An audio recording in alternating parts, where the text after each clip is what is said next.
Welcome to Reread. I am doing this for the second time.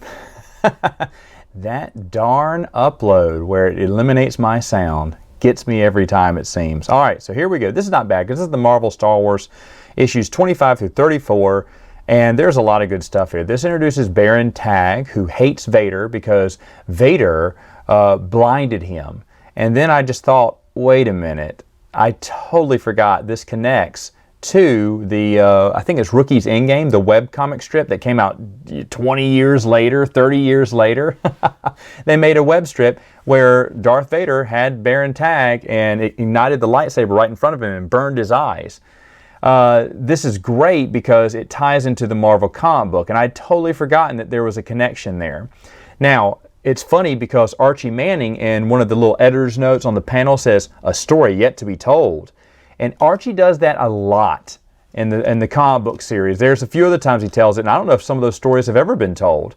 But I guess, like I said, the people who write the web strips and stuff like that, they were fans of this series, and they wanted to complete those stories. And someone said, hey, no one's ever told the story of how Baron Tagg got blinded by Darth Vader and hates him so much.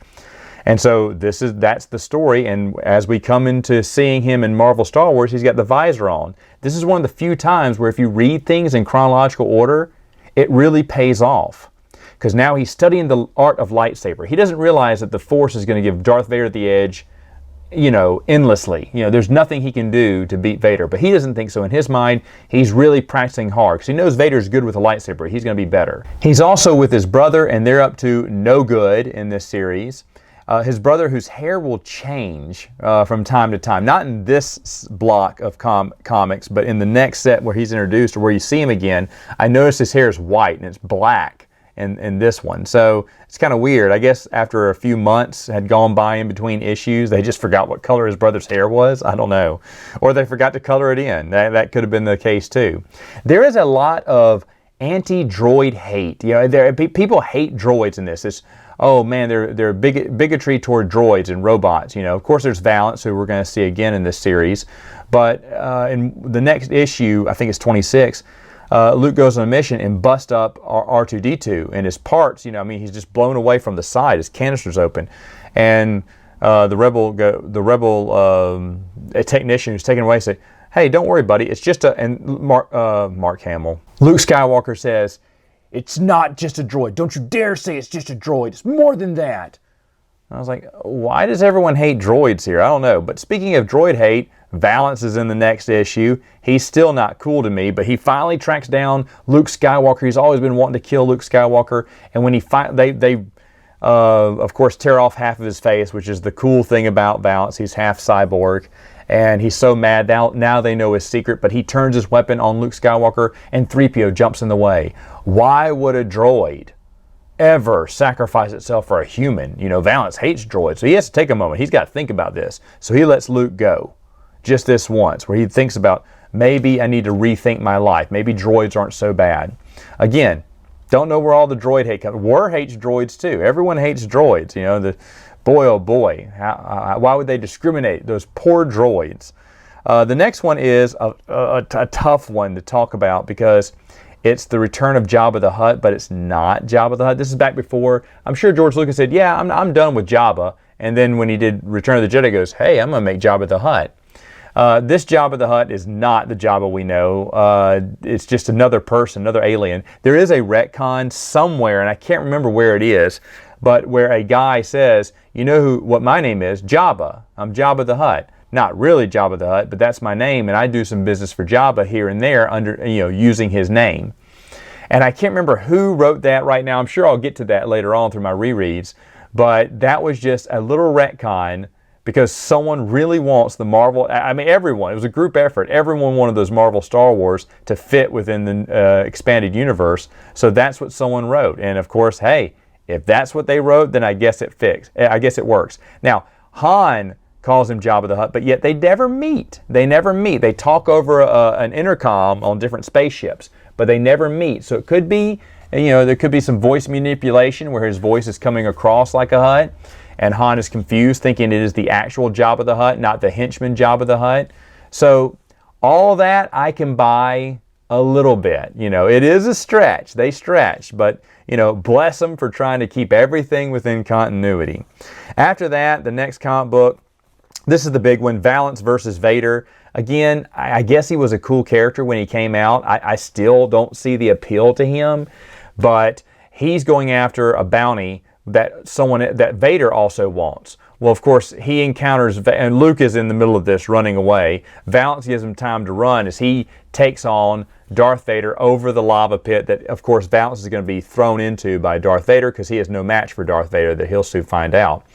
But in this battle, Darth Vader is basically questioning Valence, like, we should work together. You know, you would be a powerful ally for the Empire. He's like, screw that, I work by myself. And in a way, even though they didn't mean this, but now that we know that Vader is half man, half machine, do you think he felt something toward Valence? Like, yeah, there's a kinship between the two of us. We're both half the man we used to be, and maybe we should team up. I don't know. When I was reading that, I thought about it. I was like, man, that sounds like a good story arc. But it was very interesting. And then Valence died. Well, at least we think he dies until issue 108, right? I mean, how's that for?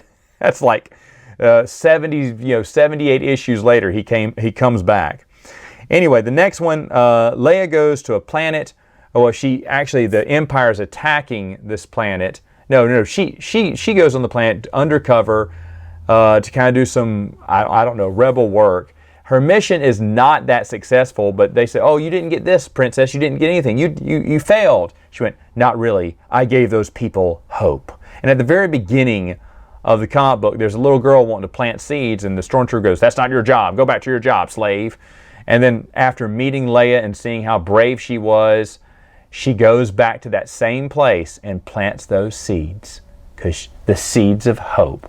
Now, I was kind of hoping that this girl would kind of grow up to be someone that we'd see later on. In fact, I'm kind of shocked that no one in the expanded universe, especially fans of the comic book series, thought I could make that little girl, 10, 20 years older, I could put her in New Jedi Order or something like that.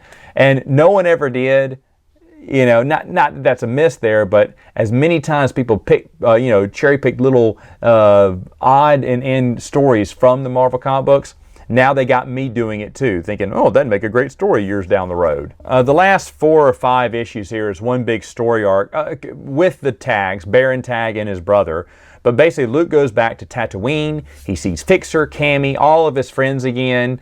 He'll even run into Han Solo later on. There is an Imperial troop transport in this from Kenner Toy Line. It's the Imperial troop transport. They're just sitting there, individual stormtroopers just sitting there along for the ride. It looks ridiculous.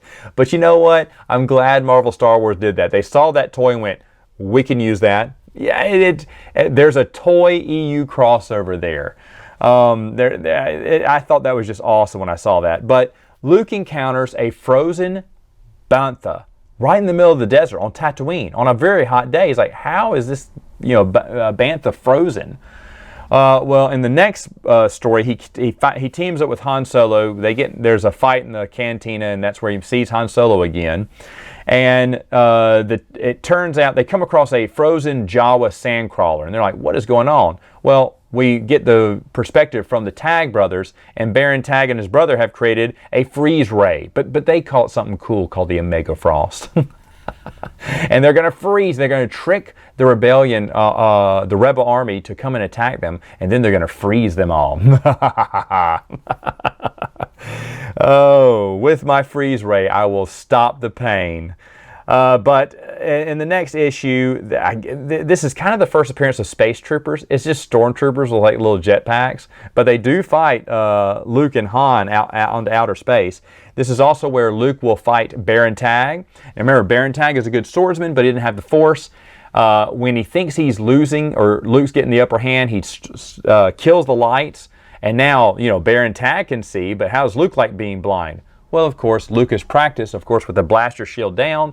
So this is his way to utilize stuff that Ben had taught him, what he's been practicing, and he defeats Baron Tag in the dark. Ooh, awesomeness. The last issue here I'm talking about, Luke goes out into outer space, destroys the Omega Frost machine.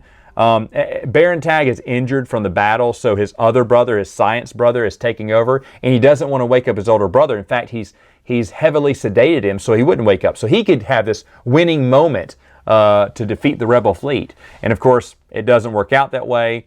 And when he wakes up his brother, he thinks it's too late because the ship has taken so much damage, it's set to explode, and it does explode.